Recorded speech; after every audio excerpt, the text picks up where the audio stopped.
বেইজিংয়ে চীনা president Xi Jinping এর সাথে বৈঠক করেছেন প্রধানমন্ত্রী শেখ হাসিনা। সহকারে শাংগ্রিলা হোটেলে নিয়ে যাওয়া হয় প্রধানমন্ত্রীকে।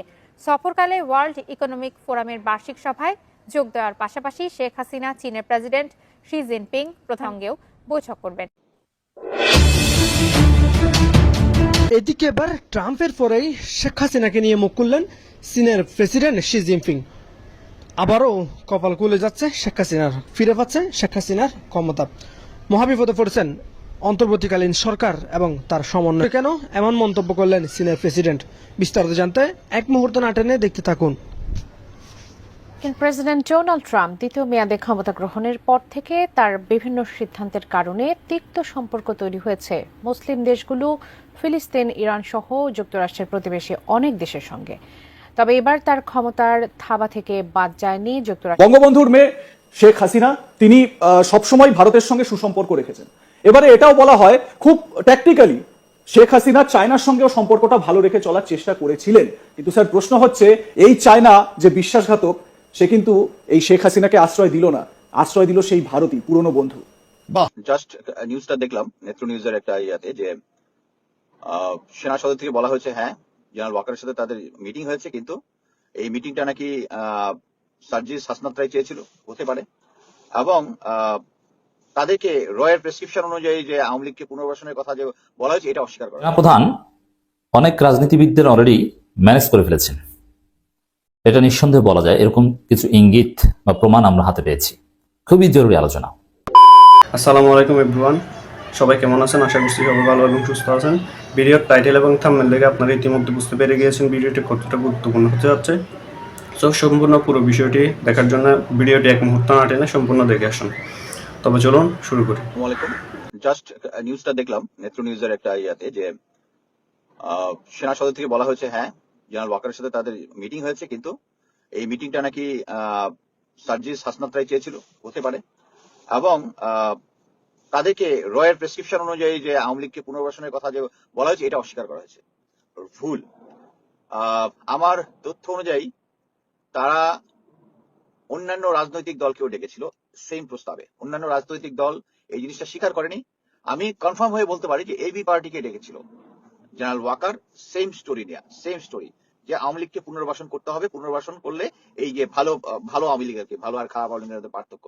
সো এই প্রস্তাবটা প্রত্যেকটা রাজনৈতিক, আমি বিশ্বাস করি, আমি এবি পার্টিটা কনফার্ম যে এবি পার্টিকে ডাকা হয়েছিল এবং সেম প্রস্তাব দেওয়া হয়েছে একটা এবি পার্টির নির্ভরযোগ্য সূত্র থেকে, এটা আমি শুনেছি। সো আর বাকিরা হচ্ছে, আমি অ্যাজিউম করি যেহেতু স্টুডেন্টদেরকে দেওয়া হয়েছে এবি পার্টি, আর বাকি প্রত্যেকটা রাজনৈতিক দলকেও সেম জিনিস দেওয়া হয়েছে। এবং এখন আমি যেটা দেখতেছি যে আওয়ামী লীগ মানে সেনাবাহিনী কর্তৃক এমন একটা ভ্রাতৃত্ববোধ আনার চেষ্টা করছে। ভ্রাতৃত্ববোধ কিসের ভ্রাতৃত্ববোধ? যে আমরা সেনাবাহিনীকে গালাগালি, কেউ সেনাবাহিনীকে গালাগালি করতেছে না, কেউ সেনাবাহিনীকে বলতেছে ওয়ান জেনারেল ওয়াকার এবং বাকি যে সমস্ত গুমখুনের সাথে জড়িত তাদের জন্য আজকে সেনাবাহিনীর অবস্থা। সবাই সেনাবাহিনীর লোগোটা পরিবর্তন করলেন। যে সমস্ত রিটায়ার্ড অফিসাররা স্টেটমেন্ট দিতেছেন, বাংলাদেশে আসতেছেন, তাদের পুরোনো সিনিয়র অফিসাররা ফোন করে হালকা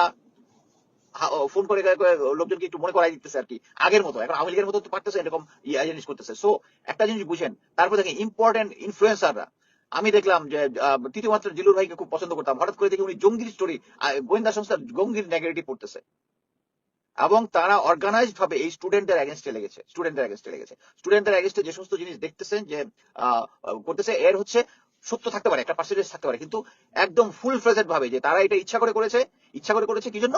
কারণ সামনে তারা সময় চাচ্ছে রাজনীতির জন্য। আমি মনে করি যে তারা 10 দিন পরে কেন এই প্রসঙ্গটা তুললো, হ্যাঁ এটা তাদের ভুল। বাট আস্তাদ সার্জিসদের একটা জিনিস বুঝতে হবে যে when you want to fight with folia, এখন আপনারা জিজ্ঞেস করতেছে এটা কি জেনারেল ওয়াকার ছিল, ওয়াকারের নাম বলতেছে না, why not? আধা মাথা যুদ্ধ করলে লোকজন এটা কনফিউশনের একটা সুযোগ নেবে, নিশ্চয়ই ওটা গাপলা আছে। আমি বিশ্বাস করি না যে হাসনাত আব্দুল্লাহ এদের মতো ইয়াং ছেলে জেনারেল ওয়াকারের মতো একটা ফিগারকে নামে একটা সলিড মিথ্যা কথা বলবে। এইটাই সত্য যে আওয়ামী লীগকে পুনর্বাসন করার চেষ্টা করা হচ্ছে, এবং এটার সাথে যে সমস্ত ইনফ্লুয়েন্সাররা আছে, এই ইনফ্লুয়েন্সারদেরকে যে কোনো ভাবে ম্যানেজ করছে, যেভাবে ম্যানেজ হয়েছে আর কি। সো ম্যানেজ হয়ে তারা এখন এদেরকে এই স্টেটমেন্টটা খাওয়াচ্ছে। বাট ছাত্রদের অনেক ভুল আছে। ছাত্ররা এখনো কিন্তু বলতেছে না যে প্রথমেই যখন এসেছিল তখন জেনারেল ওয়াকার, জেনারেল হামিদ তাদেরকে অফার দিয়েছিল যে তারা মেইন টিম হবে, সাথে ইসলামিক দলগুলো এবং এদের সাথে ইসলামিক দলগুলোর সাথে মিটিং করেছিল, এবং বিএনপিকে তারা বিরোধী দলে নিবে। যখনই দেখতেছে বিরোধী দলে নিতে পারবে না, তখনই ওয়াকার চলে গেছে হচ্ছে বিএনপির পক্ষে। কারণ বিএনপি এখন চলতেছে, আমি যেটা এখন পর্যন্ত দেখি, তাদের মধ্যে একটা পার্ট আওয়ামী লীগের সাথে এবং ইয়ার সাথে ভারতের সাথে আঘাত করতেছে। This is the final. আমি যেটা মনে করছি যে গোয়েন্দা সংস্থাগুলো এখন আমার পিছনে যেভাবে লাগছে দেখলাম, এবং অন্যান্যদের পিছনে আমার আমি তো ফেসবুকে লাইভ করি, কিন্তু আমার ফেসবুক লাইভ নিয়ে লোকজনে ইয়াতে করতেছে, কি বলে, কপি করে নিয়ে ইউটিউবে দিচ্ছে। ওখানে কয়েকটা জায়গায় আমি কমেন্ট যা দেখে আমি তো পুরো লস্ট। সো ওই পার্টি সেম জিনিস এখন আবার আমাদের পিছনে লেগেছে। কিন্তু একটা জিনিস হচ্ছে, I will be always remain with the truth. General ওয়াকারের এগেইনস্টে সার্জিসরা এরকম কথা বলবে, শাসনাতরা বলবে, আই ডোন্ট বিলিভ। মেইন কথা হচ্ছে কেন বললো, কি বললো, সবকিছু বাদ। কথা হচ্ছে এতদিন ধরে উনি যে সমস্ত কাজ করে আসতেছে, এর মধ্যে এই ঘটনাটা কনফার্ম করতেছে। এবং সেম জিনিস এই আসিফ যে বললো যে জেনারেল ওয়াকার বলেছে যে একজন কনভিক্টেড পার্সন কিভাবে প্রধান উপদেষ্টা, উনার কাছে প্রধান উপদেষ্টা প্রফেসর ইউনূস যাকে পুরো ওয়ার্ল্ড রেসপেক্ট করে, জেনারেল ওয়াকার তাকে রেসপেক্ট করে, তাকে কনভিক্টেড মনে করতেছে। তার ব্রেনের ভিতরে আওয়ামী 20টা ঢুকে গেছে, আওয়ামী 20টা এবং ভারতীয় 20টা ঢুকে গেছে। এই জন্য প্রফেসর ইউনূসের মতো লোককে ইয়া করে না। আর আমি দেখতেছি কতগুলা খারাপ কথা মুখ দিয়ে আসছে না, ব্লাইন্ড ভাবে ছাত্রদের দোষ করি থাকতে পারে, কিন্তু তাকে ব্লাইন্ডলি এখন জেনারেল ওয়াকারকে সাপোর্ট দেওয়ার চেষ্টা করতেছে। That's the wrong thing. আল্লাহ হাফেজ। আমি এখন একটা ইফতার পার্টি। সেনাপ্রধান অনেক রাজনীতিবিদদের অলরেডি ম্যানেজ করে ফেলেছেন, এটা নিঃসন্দেহে বলা যায়। এরকম কিছু ইঙ্গিত বা প্রমাণ আমরা হাতে পেয়েছি। খুবই জরুরি আলোচনা। এমনকি অভ্যুত্থানের পক্ষের শক্তি একেবারে অভ্যুত্থানের নায়ক, এরকম রাজনীতিবিদ অনেকে ম্যানেজড হয়ে গিয়েছে। কিসে? রিফাইন্ড আওয়ামী লীগ নামে আওয়ামী লীগের পুনর্বাসন প্রজেক্টে, যেটা ভারতীয় একটা প্রজেক্ট, যার মধ্য দিয়ে আওয়ামী লীগকে, পিনাকি ভট্টাচার্য যেটা বলেছিল, সাবের হোসেন চৌধুরী, বডি সোহেল, এদের নেতৃত্বে আওয়ামী লীগকে নির্বাচনে আনা। এই ভারতীয় প্রজেক্টকে বাস্তবায়ন করতে সেনাপ্রধান তো বৈঠক করেছেন ধারাবাহিকভাবে, অনেককে কিন্তু ম্যানেজ করে ফেলেছেন। দেখেন, বাংলাদেশে কি শুধু রাজনীতিবিদ হাসনাত আর সার্জিস না, কিন্তু হাসনাত সার্জিসের সাথে ক্যান্টনমেন্টে বৈঠক হয়েছে, এটা হাসনাত আব্দুল্লাহ ফাঁস করে দিয়েছেন। এরকম আরো অনেকের সাথে বৈঠক হয়েছে, কারণ আরো অনেক স্টেক হোল্ডার্স আছে। হয়তো জামাত ইসলামীর সাথেও হয়েছে, কিন্তু জামাত বলেনি। জামাত না বললেও এই রিফাইন্ড আওয়ামী লীগ প্রজেক্টের বিরুদ্ধে আমির জামাত এতেকাফে বসার আগে তার স্পষ্ট অবস্থান জানিয়ে এসেছেন, সাফ জানিয়ে দিয়েছেন। তো দর্শক, কিছু রাজনীতিবিদদের যে ম্যানেজ করতে পেরেছেন এই বিষয়ে, এতে কোনো সন্দেহ নাই। এবার সে আলোচনায় আসছি। দেখেন, ওই বৈঠকে, ক্যান্টনমেন্টের বৈঠকে হাসনাত আব্দুল্লাহ ছিল, সার্জিস আলমও ছিল। কারণ হাসনাত আব্দুল্লাহ দীর্ঘ ফেসবুক পোস্ট দিয়ে বাংলাদেশের রাজনীতিতে তোল পাট তৈরি করে দিয়েছে। এমনকি নজিরবিহীন স্লোগান হয়েছে বাংলাদেশে যে ওয়াকান্না হাসনাত হাসনাত হাসনাত। ওই বৈঠকে তো সার্জিস আলমও ছিলেন, সার্জিস তো ফেসবুক পোস্ট দেননি। এমনকি এই বিষয়ে যখন সংবাদ সম্মেলন করেছে এনসিপি বা সেনাবাহিনীকে সতর্ক বার্তা দিয়েছে, সেনাবাহিনী থাকবে ক্যান্টনমেন্টে, রাজনীতিতে তারা নাক গলাতে পারবে না, এই বার্তাগুলো যখন এনসিপি সংবাদ সম্মেলন থেকে দিয়েছে কিংবা শাহবাগের প্রোগ্রাম থেকে দিয়েছে, কোথাও কিন্তু সার্জিস আলমের কোনো বক্তব্য আমরা দেখিনি। অথচ ক্যান্টনমেন্টে বৈঠকে সার্জিস ছিল। কি বোঝা যায় যে সার্জিস ব্যক্তিগতভাবে ম্যানেজ হয়ে গিয়েছেন? শুধু সার্জিস না, এরকম আরো অনেকে ম্যানেজ হয়ে যেতে পারেন। কারণ এনসিপির মধ্যে এখন বিভিন্ন ধারা উপধারা রয়েছে, বিভিন্ন গ্রুপ রয়েছে, তার ইন্টারনাল পাওয়ার স্ট্রাকচারে মারাত্মক কমপ্লেক্সিটি বিরাজ করছে। তো সেক্ষেত্রে নানান হিসাব নিকাশে, ব্যক্তিগত নানান রেইসের মূল্যায়ন অবমূল্যায়নে অনেকে ম্যানেজড হয়ে যেতে পারেন। তার মধ্যে সার্জিস আলমের গতিবিধি সন্দেহজনক মনে হয়, কারণ তিনি এই বিষয়ে কোনো কথা বলছেন না। এমনকি রাজনীতিতে সেনাবাহিনীর হস্তক্ষেপের বিরুদ্ধেও তেমন কোনো কথা বলছেন, বরং উল্টো তার আরেকটা, এটা যদি হয়ে থাকে যে অনেক রাজনীতিবিদ ম্যানেজড হয়েছেন, তাহলে এটা নজিরবিহীন একটা সমীকরণ। এখন যতই ম্যানেজড হোক, লাভ হবে না। আওয়ামী পুনর্বাসন মানে ভারতের দালালি, আর ভারতের দালালদেরকে মানুষ দিল্লি পাঠিয়ে দেবে পিটিয়ে, তাতে যেই হোক না কেন কোনো ট্যাঙ্ক এটা ফেরাতে পারবে না, কথা স্পষ্ট।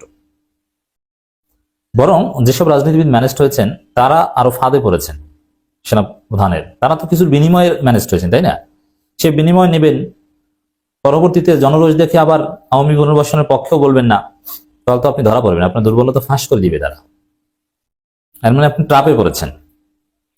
দর্শক, সার্জিস আলমের একটা বক্তব্য, এটা যথেষ্ট সন্দেহজনক মনে হয়। সেনাবাহিনীর সাথে আমাদের কোনো দ্বন্দ্ব নেই না, এটা তো সবার কথা, সেনাবাহিনীর সাথে কোনো দ্বন্দ্ব নেই। সমস্যাটা হচ্ছে সেনা প্রধানকে নিয়ে। কিন্তু তারপরও এইভাবে বলাটা এটা ম্যানেজড হয়ে যাওয়ার একটা আলামত। আবার বৈঠকে তিনি ছিলেন অথচ কিছুই বলছেন না। আবার এই কথাটা যে প্রোগ্রামে বলছেন, পাশেই রুহুল কবির রিজভী, যিনি এখন একেবারেই প্রমাণিত ভারতের দালাল, তার পাশে বসে সন্দেহ আরো হতে পারে। এবং রিজভিও কিন্তু বলেছেন যে আওয়ামী লীগের মধ্যে যারা অর্থ পাচারকারী না, গুলি করে নাই, গণহত্যার সাথে জড়িত নাই, তারা যদি তাদের নেতৃত্বে যদি আওয়ামী লীগ রাজনীতি করে তাহলে কেন করতে পারবে না, আমাদের কিছু বলা নেই। এটা রুহুল কবির রিজভী বলেছেন, মানে তিনি নিজেও রুহুল কবির রিজভী ম্যানেজ। তারপরে সে রিজভির পাশে বসে শারজিস আলম বলছেন, দুই চার কিন্তু মিলে যাচ্ছে। সেনাবাহিনীর প্রতি শ্রদ্ধাবোধ ছিল, আছে এবং ভবিষ্যতে থাকবে বলে আশা প্রকাশ করেছেন জাতীয় নাগরিক পার্টির উত্তরাঞ্চলের মুখ্য সংগঠক শারজিস আলম। আমরা আমিরে জামাতের বক্তব্যের সাথে একমত যে সেনাবাহিনী দেশপ্রেমিক সংগঠন, কিন্তু ব্যক্তি অফিসারদের বিরুদ্ধে আমাদের আপত্তি রয়েছে। একটা ইফতার মাহফিলে তিনি কথা বলেন, সেনাপ্রধানের বিরুদ্ধে তাদের কোনো অবস্থান নেই উল্লেখ করে শারজিস আলম বলেন, অভ্যুত্থানের পক্ষের কোনো শক্তির মুখোমুখি আমরা দাঁড় করাবো না। অথচ সেনাপ্রধানকে ইঙ্গিত করে এনসিপি সংবাদ সম্মেলন করলো, সেনাপ্রধানকে ইঙ্গিত করে হাসনাত আব্দুল্লাহ বক্তব্য দিল, সেনাপ্রধানকে ইঙ্গিত করে শাহবাগে ওরা বিক্ষোভ মিছিল করলো, সেখানেও বলা হয়েছে যে ক্যান্টনমেন্টের কেউ এখন আর রাজনীতিতে নাক গলাতে পারবে না। কত ধরনের হুঁশিয়ারি দিল ইশারা ইঙ্গিতে, আর বলে সেনাপ্রধানের সাথে আমাদের কোনো বিরোধ নেই। মানে ম্যানেজড হয়ে গিয়েছেন, বোঝা যায়। মব জাস্টিস ও ন্যায় বিচার সাংঘর্ষিক মন্তব্য করে বলেন, সুষ্ঠু নির্বাচনের জন্য দেশে স্থিতিশীলতা প্রয়োজন, যে কোনো বিশৃঙ্খলা এড়িয়ে চলতে হবে। তার স্থানীয় উন্নয়ন নিয়ে কথা বলেন। অপরদিকে বিএনপি জ্যেষ্ঠ যুগ্ম মহাসচিব রুহুল কবির রিজভী বলেন, কৃষিভিত্তিক অর্থনীতি শক্তিশালী করতে পারলে দেশের প্রত্যন্ত অঞ্চলে সফলতা আসবে।